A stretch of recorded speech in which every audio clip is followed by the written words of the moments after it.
Ok, soyons honnêtes une seconde. Êtes-vous satisfait de l'année que vous avez passée? Avez-vous atteint les objectifs que vous vous êtes fixés? Avez-vous respecté les résolutions que vous vous étiez fixées en début d'année? Je suis conscient que beaucoup de personnes me répondront que non. Et c'est là où je veux en venir. Selon moi, c'est exactement comme cela que vous passez à côté de votre vie. Le pire dans tout cela, c'est que vous avez toutes les capacités nécessaires pour atteindre vos objectifs. Ou tout simplement avoir une vie qui vous correspond beaucoup plus. Mais vous ne faites pas les choses. Le plus drôle, c'est que je suis persuadé que la majorité d'entre vous sont en poste actuellement, en CDD ou en CDI. Peut-être que vous êtes encore à l'école, mais tous les jours, du lundi au vendredi, vous suivez les ordres d'une personne pour l'aider à atteindre ses objectifs. Même lorsque vous êtes à l'école. Car l'objectif de l'école, c'est avant tout de faire de vous une main-d'œuvre pour la société, et rien d'autre. Vous avez le choix de votre cursus et de la finalité, mais en réalité, l'objectif est que vous soyez utile à la société. Et pour moi, ce n'est pas un problème. Au contraire, nous avons besoin de médecins, d'avocats, de comptables, d'huissiers, de juges, de scientifiques, de pilotes d'avion, de vendeurs et j'en passe. Mais ce que je veux dire par là, c'est qu'au final, vous suivez ce qu'on vous dit à la lettre depuis tout petit. Pourtant, vous n'êtes pas capable de vous respecter suffisamment pour faire ce qui compte réellement pour vous.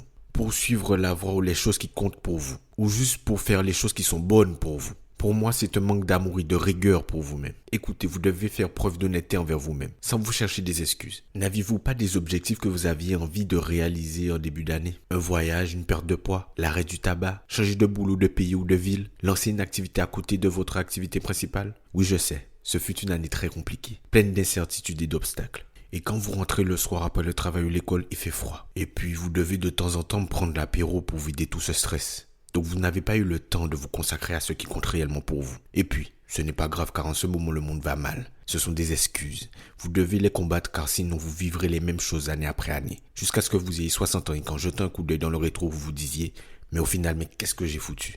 Je suis tombé sur un article il y a des années de cela. Cet article parlait d'une infirmière australienne qui travaille depuis plusieurs années en soins palliatifs. Elle partageait les derniers mots de personnes en fin de vie sur son blog. Elle disait que lorsqu'elle interrogeait ces personnes sur le regret ou ce qu'ils feraient différemment, des thèmes en commun sont réapparus à plusieurs reprises.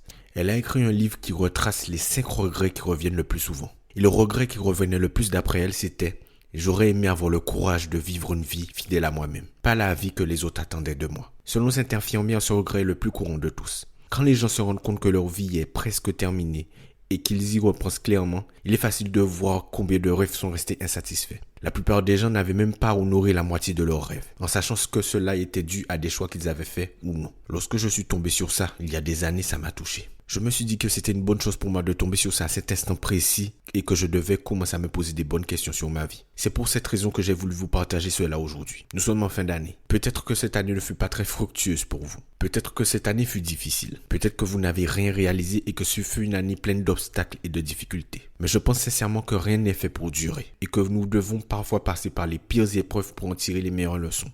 Dans tous les cas, de grandes choses vous attendent encore. Mais vous devez vous investir et faire les efforts pour les avoir. 2024 commence dès maintenant. Vous pouvez déjà commencer à entreprendre les choses qui vous aideront à passer la meilleure année pour vous. La meilleure manière pour avoir une vie satisfaisante et enrichissante sur tous les plans, c'est de passer de bonnes années. Pour avoir de bonnes années, il faut avoir de bons mois. Et pour avoir de bons mois, il faut passer de bonnes journées. Passer une bonne journée, ça se décide tous les matins, tous les jours, jour après jour. Alors dites-moi, que décidez-vous?